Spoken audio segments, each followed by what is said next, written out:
네, 오늘 함께 나눌 하나님의 말씀 디모데후서 말씀입니다. 3장 16절부터 17절까지 말씀입니다.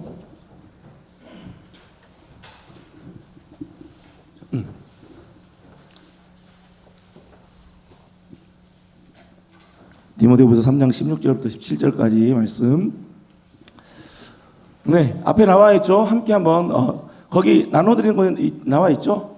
네네, 함께 한번 읽어보겠습니다. 시작. 모든 성경은 하나님의 감동으로 된 것으로 교훈과 책망과 바르게 함과 의로 교육하기에 유익하니 이는 하나님의 사람으로 온전하게 하며 모든 선한 일을 행할 능력을 갖추게 하려 함이라. 아멘. 네, 소리 조금 줄여야 될 것 같아요. 좀 하울링이 떠가지고요. 네. 자, 이제 오늘부터 해서요,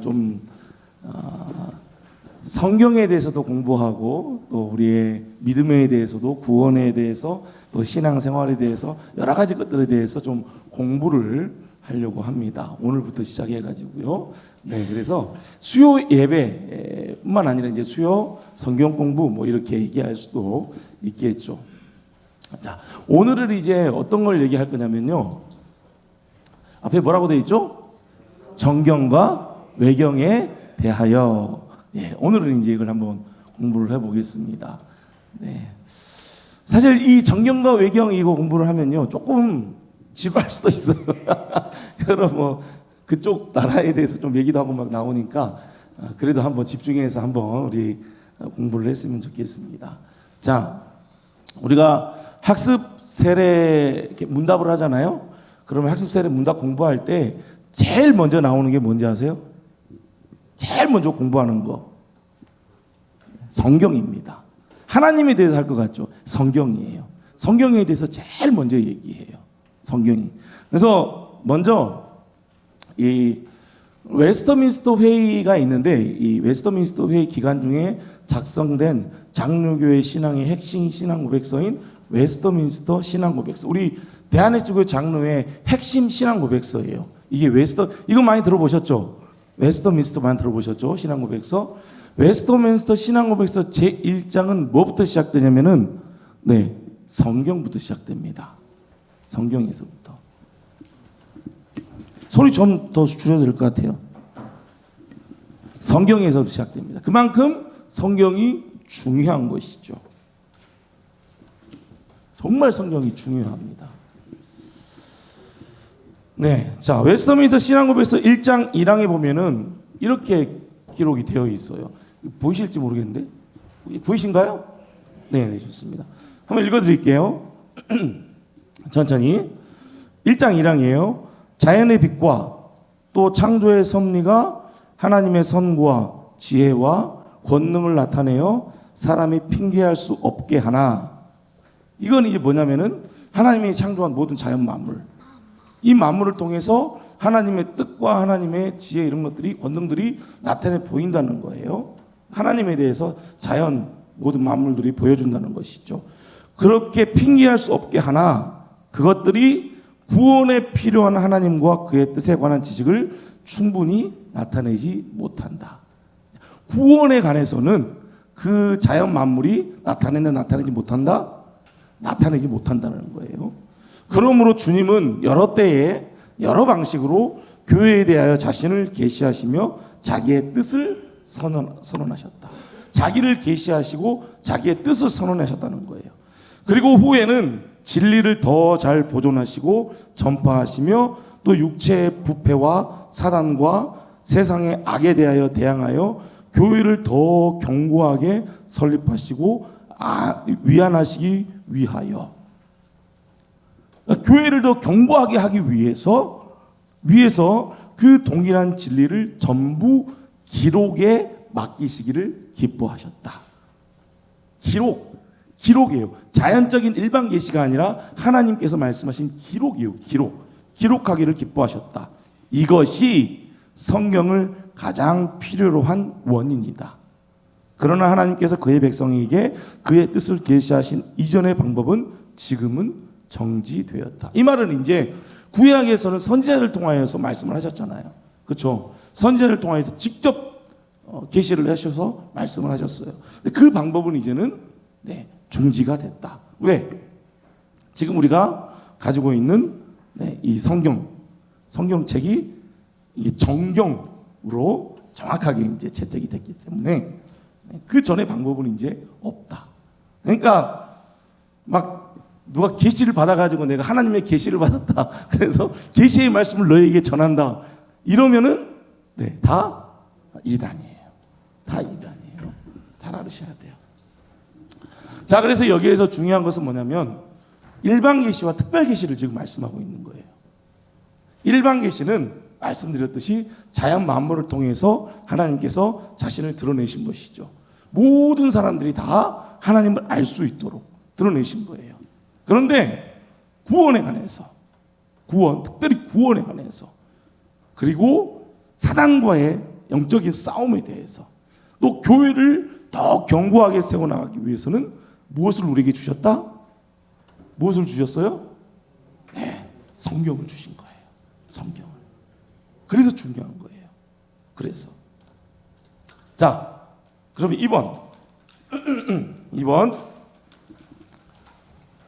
누가 기록했는가? 하나님은 성경을 기록하게 하셨다. 하나님은 성경을 기록하게 하셨다. 누가 성경을 기록하게 하셨다고요? 하나님께서. 디모데후서 3장 16절에 말씀하죠. 모든 성경은 누구의 감동으로? 하나님의 감동으로. 하나님의 감동으로 되었다. 모든 성경은 하나님의 감동으로 됐어요. 성령의 영감으로 되었다는 것이죠. 성령의 영감으로. 모든 성경은. 일부 이제 자유주의 신학자들은 성경에는 하나님의 영광으로 기록되지 않은 글들도 많이 있다고 주장을 합니다. 그래서 성경에는 오류가 있다라고 주장을 하죠. 오류가 있는 게 당연하다. 그런데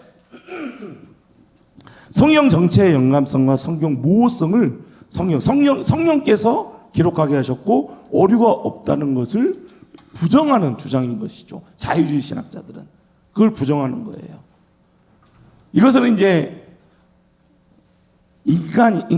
사람이 하나님의 말씀 위에 올라서서 말씀을 판단하려고 하는 교만함인 것이죠. 무슨 말인지 아시겠죠?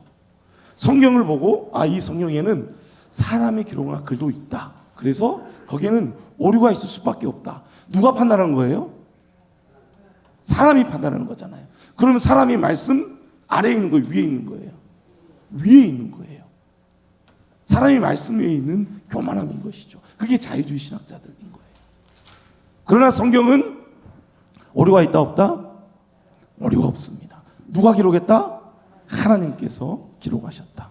그래서 베드로후서 3장 16절에 보면 이렇게 되어 있어요. 하나님 죄송해요. 베드로 3장 16절에 보면 이렇게 되어 있어요. 또 그 모든 편지에도 이런 일에 관하여 말하였으되 그 중에 알기 어려운 것이 더러 있으니 무식한 자들과 굳세지 못한 자들이 다른 성경과 같이 그것도 억지로 풀다가 스스로 멸망에 이르느니라. 억지로 풀려다가 인간적인 방법으로 억지로 풀려다가 멸망에 이르게 된다. 이렇게 말씀을 하고 있죠. 억지로 푼다는 것은 왜곡시키다, 곡해하다라는 말이에요. 이게 왜곡시켜서 성경을 풀려고 하는 거죠. 결국 스스로 멸망에 이르게 된다라는 것입니다. 그렇게 말씀하고 있어요. 그래서 성경은 분명히 누구의 감동으로? 하나님의 감동으로. 제일 중요합니다. 성경은 하나님의 감동으로 성령의 영감으로 오류 없이 기록되었다는 것입니다. 성경에 오류가 있어요, 없어요? 네, 없습니다. 있다고 하는 말을 듣고 그럴 수도 있겠네? 현혹되면 안 돼요. 안 됩니다, 절대. 오류가 없습니다. 근데 뭐 오류가 없는데 왜 막 개혁 개정판이 있고 개혁 한글판이 있고 막 그런가? 그것은 이제 국어 사전도 우리나라 말도 조금씩 바뀌잖아요. 그 상황과 또 그 시대에 따라서 조금씩 어감이 바뀌잖아요. 조사가 바뀌는지 그런 것들이에요. 그런 것들. 그리고 좀 더 이제 원어를 정확하게 해석하기 위해서 조금씩 개정을 하는 거죠. 그거지 성경 자체가 오류가 있어서 그게 틀린 걸 이렇게 바꾼다 이건 아니에요. 아시겠죠? 이해하셨죠? 네. 자, 그리고 세 번째. 자, 성경의 저자는 약 40여 명 정도가 됩니다. 그리고 몇 년에 걸쳐서 기록되었을 것 같아요? 네? 3천의 절반. 절반. 네. 1600년 정도. 1600여 년에 걸쳐서 성경이 기록되었어요. 그러니까 성경을 1년 동안 한 사람을 통해서 하나님께서 그 사람에게만 딱 영감을 줘가지고 창세기부터 요한계시록까지 성경을 딱 기록한 게 아니라는 거예요. 1600여 년 동안 40여 명의 사람들을 사용하셔서 성령께서는 그 시대마다 성경을 기록하게 하셨다는 것이죠. 자, 그래서 우리가 가지고 있는 성경, 지금 우리가 가지고 있는 성경, 구약 몇 권이에요? 39권. 그리고 신약은 27권. 이거 외우는 거 아시죠? 3 곱하기 9 해가지고 3, 9, 27 더하면 66권으로 되어 있습니다. 구약 성경은 주전 1500년경 모세가 기록하기 시작해서 주전 400년경 말라기서가 기록이 되었죠. 그리고 예수님이 오신 뒤로 제자들에 의해서 주후 100년 정도까지 해서 신약 성경이 기록이 되었습니다. 그러니까 신약 성경이 기록되는 시기는 약 1600여 년이 걸렸고 40명의 다양한 신분과 다양한 출신, 각양각색의 사람들이 성경을 기록을 했다는 것이죠. 제가 이것을 계속 강조하고 있는 이유가 뭐냐면은 그 1600년 동안 성경을 기록을 했고 40여 명의 다양한 사람들이 성경을 기록을 했는데 하나의 오류도 없이 누구를 중심으로 기록했어요? 예수 그리스도. 하나님도 맞는데 좀 더 정확하게 하면은 예수 그리스도. 왜? 성경은 구원을 위한 책이니까요.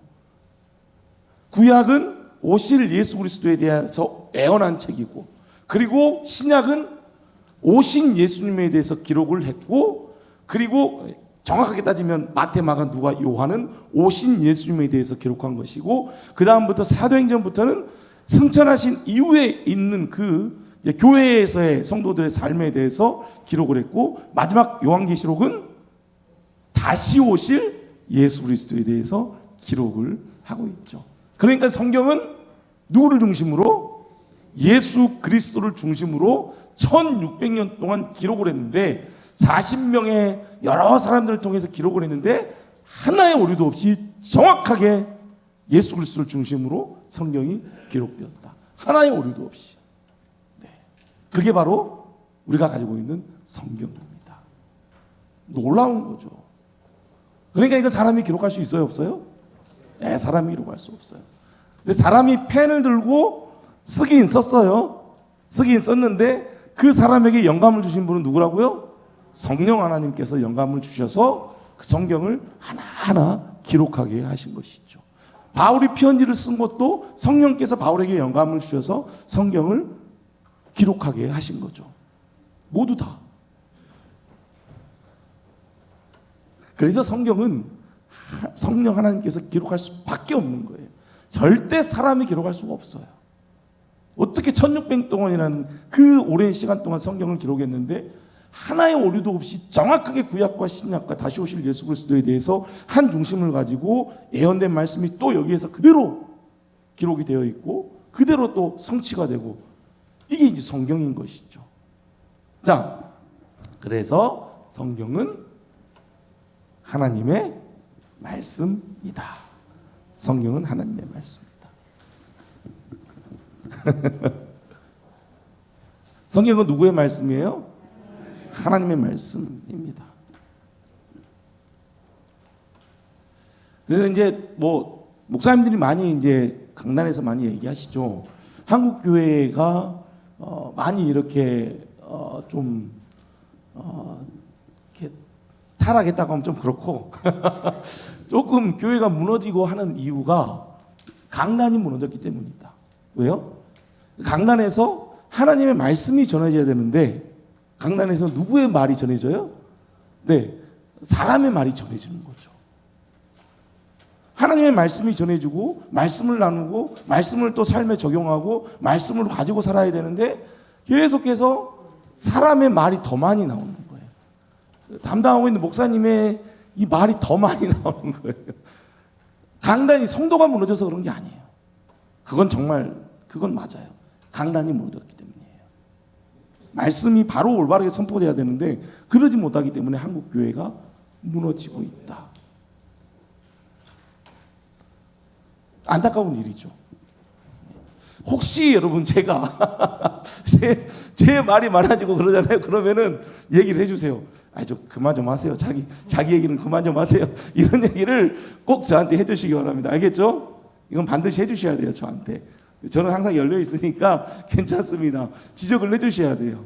그래야지 제가 바로 다른 말씀을 선포할 수 있고 하나님의 말씀을 바로 선포할 수 있기 때문입니다. 꼭 얘기 아마 부담될 거예요. 그래도 꼭 얘기해 주셔야 됩니다. 네, 자 그러면은 우리가 가지고 있는 하나님의 말씀 성경은 왜 그럼 66권으로 구성이 되어 있는가?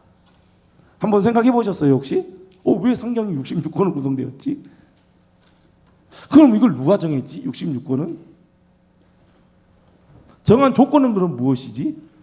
혹시 여러분 오늘 이제 그 옆에도 적혀있는데 정경과 외경 혹시 들어보셨어요? 정경, 외경 이 단어에 대해서 안 들어보셨어요? 네. 정경, 외경 도대체 이건 뭔가?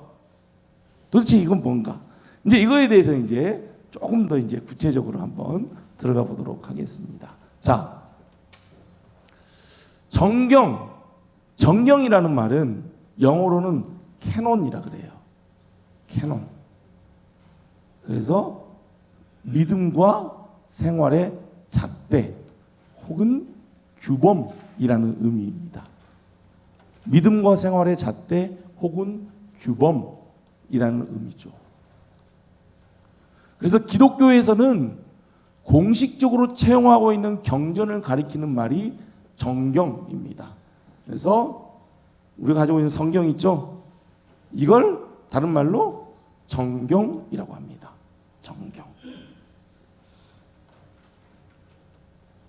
정경이라는 말은 좀 설명을 드리면요, 갈대나 막대기를 따르는 히브리어 카네에서 유래가 되었습니다. 히브리어 카네가 헬라어로는 카논, 비슷해지죠. 캐논과 비슷해지죠. 카논으로 번역되었고 영어로는 이제 그 카논이 캐논으로 이렇게 번역이 되었죠. 그래서 카네라는 것은요, 긴 막대기예요. 긴 막대기.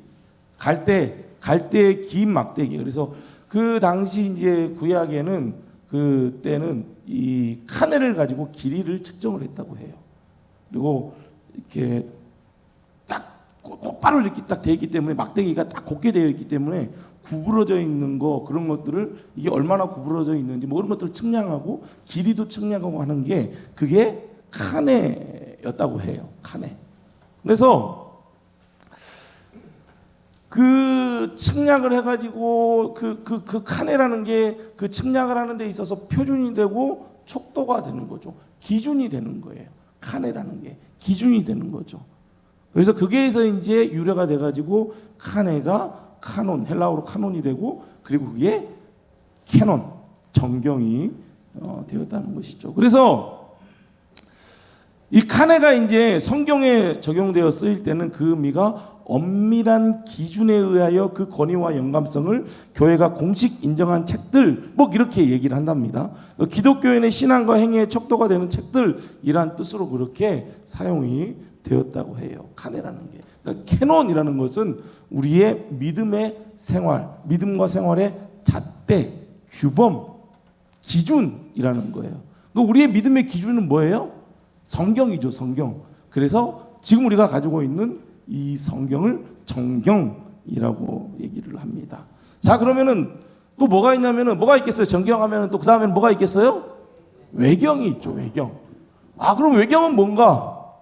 외경이란 정경과 대비되는 것인데 성경의 편집 선정 과정에서 제외된 문서들이며 외전 경외경이라고도 한다. 이제 이 다음에 이제 말씀을 드릴 거예요. 이게 뭔 말인지. 네. 제외된 문서예요. 제외된 문서. 그래서 외경이라는 것은 헬라어로 아포크리파라는 거 하는데 이건 무슨 뜻이냐면은 감추어진, 숨겨진이라는 뜻이에요. 숨겨진. 거기에서 이제 유래가 되었어요. 일반인들에게 공개되지 않는 것, 숨겨진 책이라는 의미를 가지고 있죠. 이 외경은 언제 써졌냐면 대체적으로 말라기 선지자 이후부터 AD 1세기경까지 쓰여진 그 유대 사회의 묵시 문학 작품들이에요. 문학 작품들. 그걸 외경이라고 합니다. 네. 정경이 있고 외경이 있어요. 네. 자, 그러면 좀 더 이제 구체적으로 한번 말씀을 드릴게요. 자, 우리 기독교는 우리가 카톨릭이 있으면 또 우리는 뭐라 그러죠? 개신교라고 하잖아요. 개신교. 종교개혁 이후에 이제 우리를 개신교라고 그리고 종교개혁 이전에 계속 가지고 있던 그 로마 카톨릭. 그래서 자, 개신교와 카톨릭의 정경. 카톨릭도 성경이 있잖아요. 그렇죠? 카톨릭도 성경이 있어요. 그리고 우리도 성경을 가지고 있어요. 우리는 지금 66권을 정경으로 쓰고 있잖아요. 카톨릭도 정경을 쓰고 있어요. 자, 그러면은 개신교는 66권의 정경을 가지고 있고요. 천주교는 78권. 네, 현재는 이제 천주교도 중간에 이제 좀 통합을 해가지고 73권의 정경을 가지고 있어요. 개신교는 몇 권이요? 우리는 66권. 천주교, 카톨릭은 지금은 73권을 가지고. 왜 달라요? 달라요. 자, 그리고 외경은 우리는 그러면 외경이 있나 없나? 우리는 개신교는 외경이 없어요. 외경이 없어요. 그런데 천주교는 외경이 있습니다. 3권이 있어요. 에스다라 상하 그리고 문하세의 기도. 문하세의 기도에서 막 들어보지 않았어요? 문하세의 기도라는 외경이 존재해요. 천주교회에서는 존재합니다. 자, 개신교회에서는 구약 39권, 신약 27권, 총 66권을 정경으로 채택을 해서 하나님의 말씀을 우리는 받아들이고 있죠. 근데 로마 카톨릭, 로마교회 카톨릭, 천주교는 외경 15권 중에 이 외경이라는 것은 이제 우리 그 로마 카톨릭 그러니까 처음 성경이 있고 여러 문서들이 있을 때 그때 말하는 거예요. 그때 외경이 15권이 있어요. 지금 우리 66권이 있고 그 다음에 15권이 있는데 외경이 15권이 있는데 그 중에 12권을 채택을 해요. 카톨릭은. 카톡으로 해서 채택을 해서 구약은 51권, 신약은 27권, 그래서 총 78권을 그들의 정경으로 채택을 합니다. 그러니까 우리는 외경을 하나도 채택을 안 해요. 근데 천주교는 외경을 12권을 채택을 한 거예요. 그래서 천주교는 78권, 지금은 73권이요. 78권을 성경으로 갖고 있어요. 정경으로 그들은, 가톨릭은. 이제 2005년에 이제 한국 천주교회에서는 이제 공용 번역본이 이제 발행이 되는데 그때 좀 합쳐가지고 78권이 73권으로 이제 가톨릭이 그렇게 참고로 아시면 될 것 같습니다. 자, 이렇게 구성된 성경 중 이제 먼저 구약 성경의 정경과 외경에 대해서 한번 살펴보겠습니다. 자, 구약 성경 우리는 몇 권이나 했어요? 39권이라고 했어요. 자, 구약 성경을 한번 보겠습니다. 어떻게 39권이 채택이 됐는가? 자, 구약 성경에서의 정경과 외경. 자, 70인역, 그러니까 헬라어 번역 구약 성서의 제작 배경을 먼저 알아야 돼요. 70인역 많이 들어보셨죠? 70인역은 많이 들어보셨을 거예요. 많이들 얘기하니까요. 70인역 쉽게 얘기하면 70인역은 뭐냐면은 히브리 사람들이 히브리 말로 성경을 봐야 되는데 히브리 사람들이 헬라 문화권에 살다 보니까 헬라 말을 알아요. 배우고 있어요. 그래서 구약 성경은 히브리 말로 써졌는데 이 히브리 말로 써진 구약 성경을 헬라 언어를 알고 있는 유대인들에게 구약 성경을 볼 수 있도록 히브리 말로 써진 구약 성경을 헬라 말로 번역한 성경이 70인역이에요. 이해하셨어요? 네. 원래는 히브리 말로 써졌어요. 원래는 이스라엘 사람들 말로 구약 성경이 써졌어요. 그런데 이제 말씀을 드리면 주전 333년 그리스 있잖아요. 그리스의 알렉산더 대왕이 페르시아가 지배하는 소아시아 지역을 침공을 하게 됩니다. 10년간의 전쟁 끝에 승리를 거두게 되죠. 그래서 이제 제일 처음에 이제 역사를 얘기하면 제일 처음에 북이스라엘이 누구에 의해서 멸망했어요? 북이스라엘 아수르. 아수르가 그 당시에는 거기 그 지역 패권을 장악했어요. 그 다음에 남유다는 누구에 의해서 멸망했어요? 바벨론. 아수르를 물리치고 바벨론이 정권을 잡죠. 패권을 잡아요. 그 다음에 바벨론을 치고 어떤 나라가 그 패권을 장악하느냐? 페르시아입니다. 페르시아 때 고레스 왕이 칙령을 내려가지고 1차, 3차 수르바벨 가서 성전 재건해라. 그때 얘기했잖아요. 그리고 3차 느헤미야가 또 가가지고 성전을 재건을 합니다. 그래서 아수르, 바벨론, 그 다음에 페르시아예요. 이 페르시아를 친 나라가 그리스입니다. 그리스 알렉산더 대왕. 페르시아를 쳐요. 페르시아는 헬라 문화예요. 헬라 문화.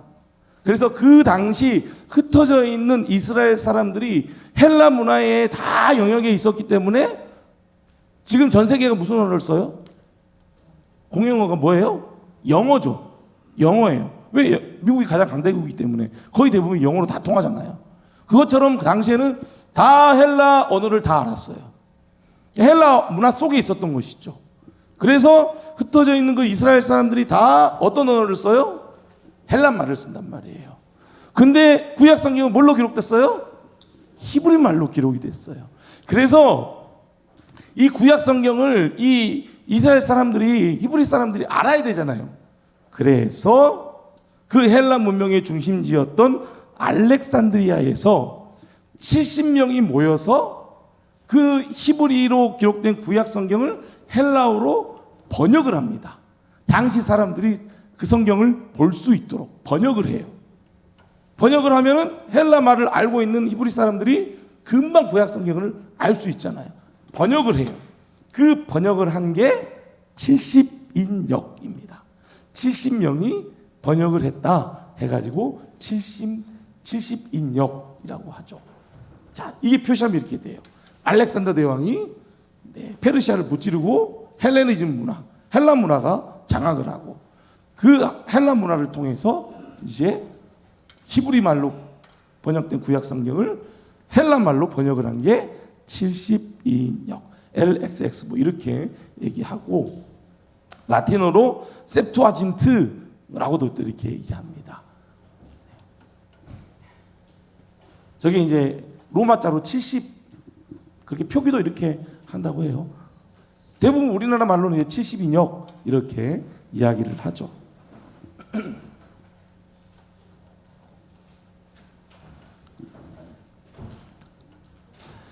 자, 여기까지는 됐죠? 네, 여기까지는 잘 따라오셨을 거라 생각해요. 자, 그 다음에는 그러면은 구약 성경에 기록되어 있는 그 구약 성경이 있는데 거기에 보면은 이제 구약 성경에도 외경이 또 있었어요. 외경이.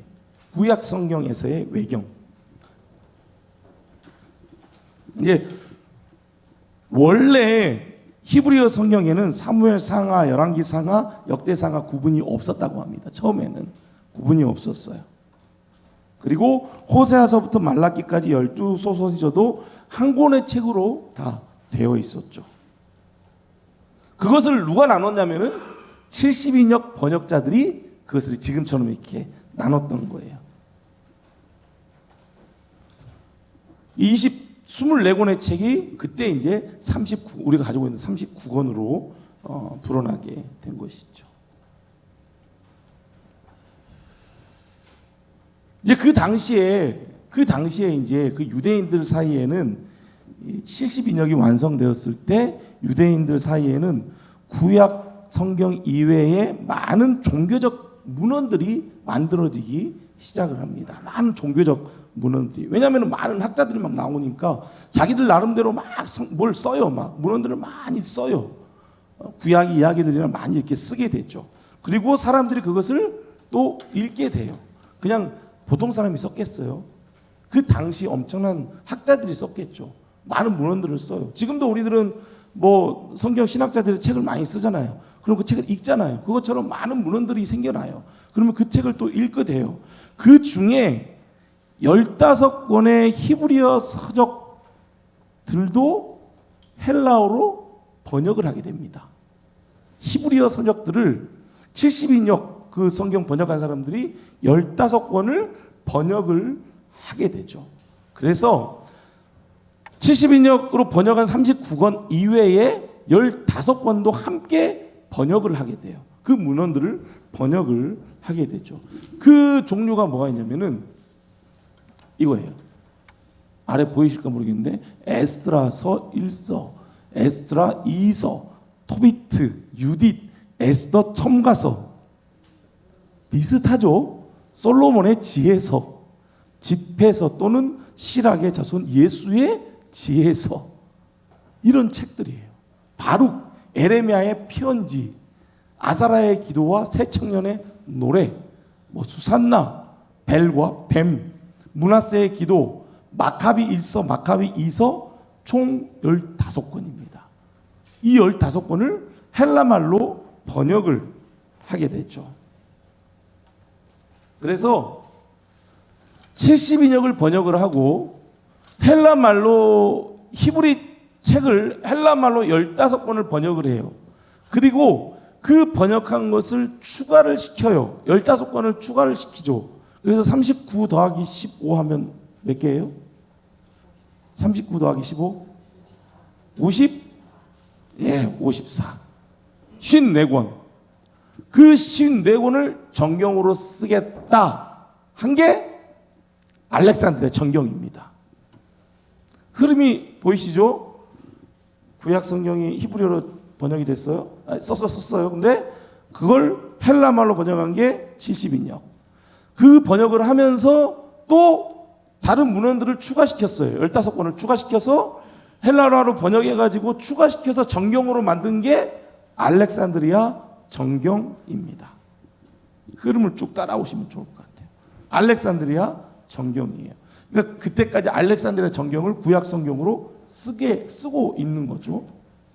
자, 이후에 이제 개신교와 카톨릭의 구약 성경 정경 제작 배경을 이제 보겠습니다.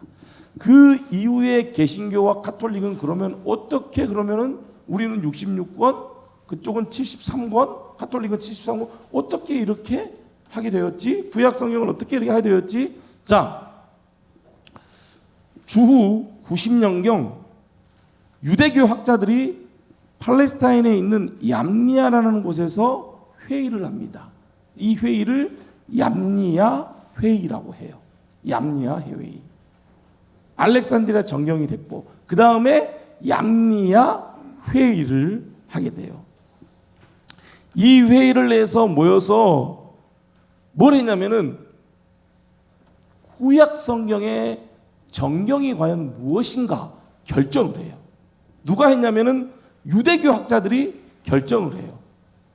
어떤 것을 그럼 우리는 정경으로 쓸 것인가? 계속해서 알렉산드리아 정경을 쓸 것인가? 아니면 66권을 정경으로 쓸 것인가? 이것을 구약이죠. 구약 성경이면 39권이죠. 39권만을 정경으로 쓸 것인가 논의를 해요. 결국 이 유대교 사람들이, 유대인 학자들이 구약 39권만을 정경으로 쓰겠다라고 결정을 하게 됩니다. 그래서 히브리어 구약 성서 39권, 유대교는 히브리어 구약 성서 39권을 정경으로 채택을 하게 돼요. 얌야 회의에서 정경으로 채택하게 됩니다. 따라서 이 히브리어 구약 성서 전통의 입장에서 이 15권의 책들은 정경에서 제외시켜버리죠. 외경이라고 합니다. 이해되셨어요? 네. 정통 유대인 학자들이 우리는 구약 성경 39권만을 알고 있는데 지금 이 알렉산드리아에서 모인 사람들이 70명이 15권을 추가시켜 버린 거예요. 그래서 그것을 알렉산드리아 정경으로 쓰자라고 해버린 거예요. 그러니까 이것에 대해서 유대교 학자들이 아니다, 얌야 회의에서 아니다, 우리는 그렇게 하지 않겠다. 원래 히브리 말로 번역된 39권의 구약 성경, 그것을 우리는 정경으로 채택을 하겠다라고 결정을 하게 됩니다. 그래서 15권은 나머지는 외경으로 빼버리죠. 그래서 유대교 사람들이 39권을 정경으로 쓰게 됩니다. 자, 그 다음에 이제 그러면 헬라어 구약 성서는 뭔가? 이게 이제 알렉산드리아 정경을 그대로 쓰는 거예요. 알렉산드리아 정경을 그대로 쓰게 되죠. 자, 보면은요, 표를 보면은 히브리어 구약 성서, 헬라어 구약 성서 나눠지게 되죠. 아래 헬라어 구약 성서는 외경이 포함된 15권이 포함된 알렉산드리아 정경을 그대로 쓰는 거예요. 그 다음에 위에 히브리어 구약 성경은 유대교 사람들이 그 15권의 정경은 외경은 빼버리고 39권만을 쓰게 된 거예요. 자, 그 다음에 유대교가 있고 아래가 뭐가 있어요? 그리스도교가 있죠. 예수님께서 오시고 난 이후에 예수님을 따르는 그리스도교입니다. 그리스도교가 결국 어디로 가냐면은 로마 카톨릭이 돼요. 로마 카톨릭.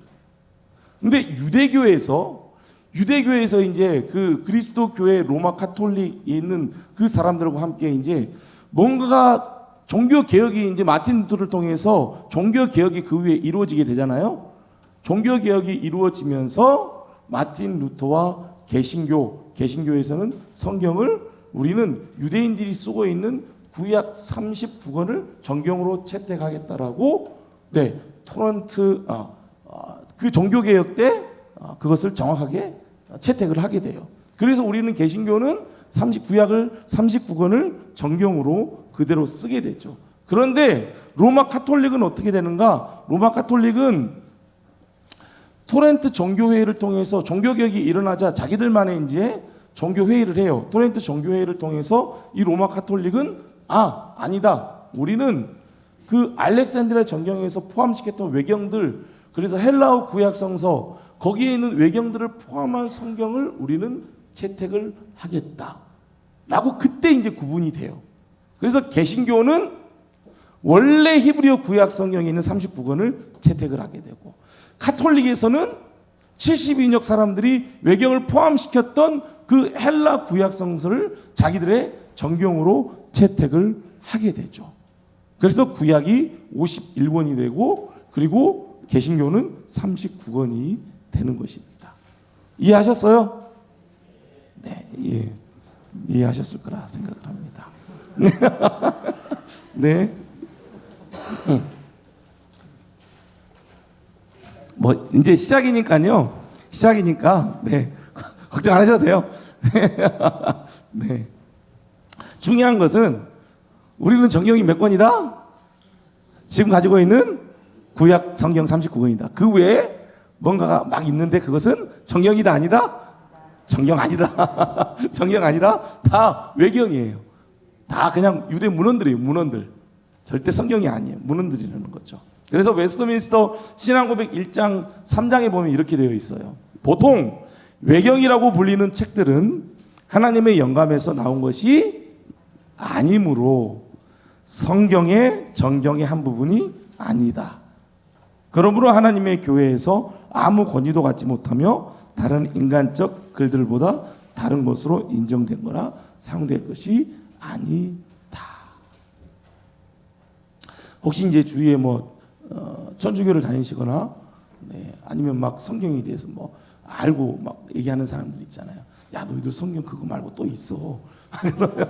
얘기를 해요. 외경이라고 들어봤냐? 그러면은 그냥 단숨에 딱 그냥 단칼에 그것은 우리는 그것을 정경으로 채택하지 않았어. 우리는 39권만 정경이야.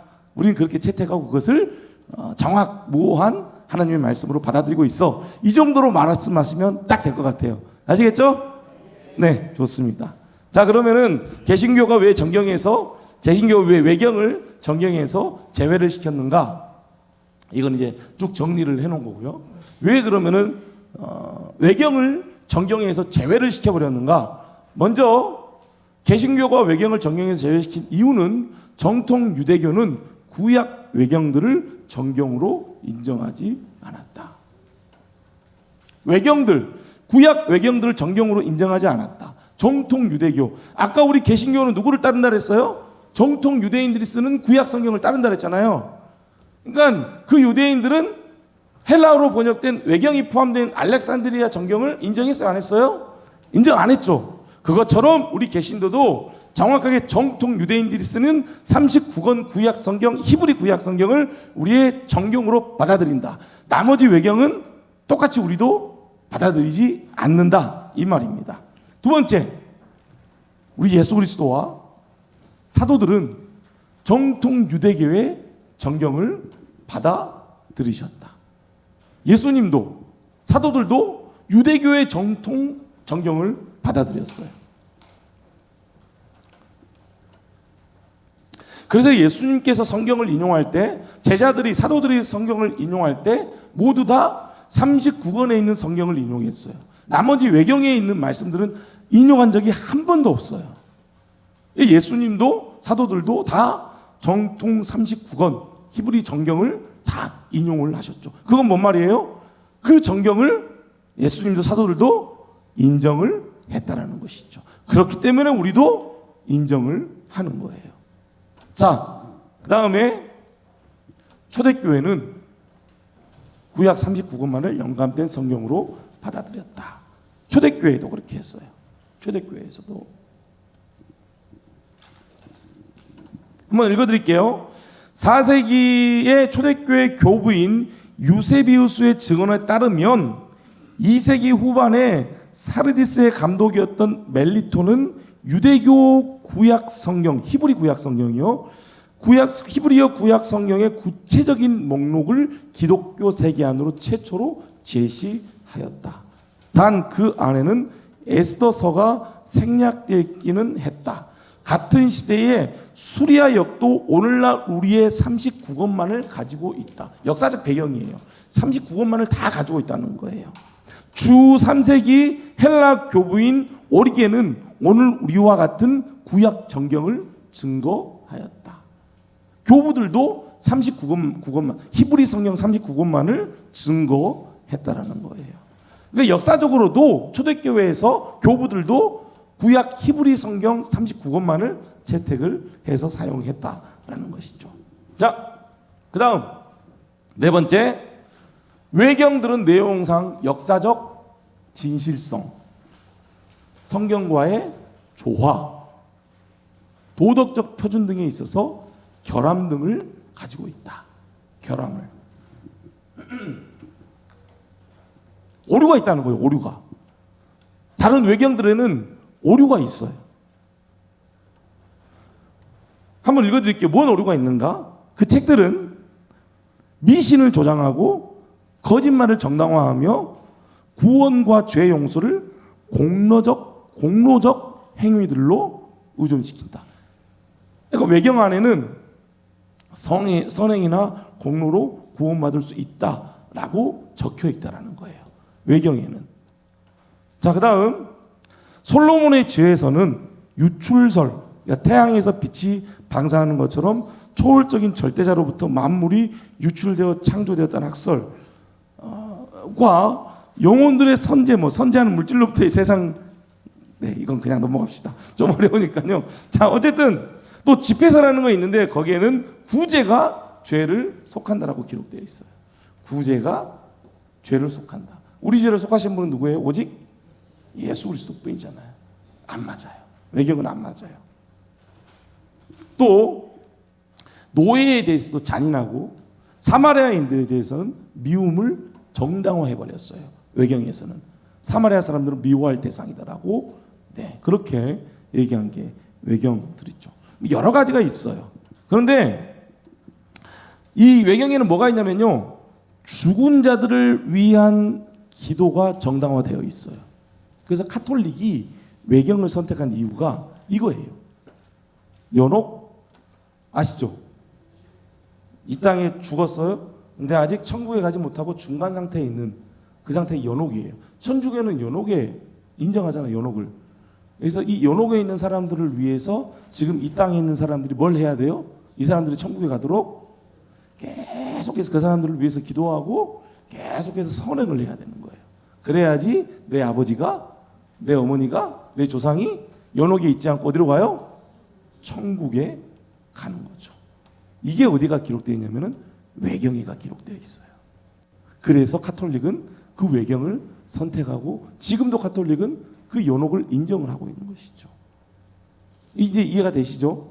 우리는 연옥이 없는데 카톨릭 연옥이 있는 이유가 외경 안에 그 연옥에 대해서 인정을 하고 있어요. 그들이 채택했던 외경 안에가. 그래서 틀린 거예요. 다른 게 아니에요. 틀린 거예요.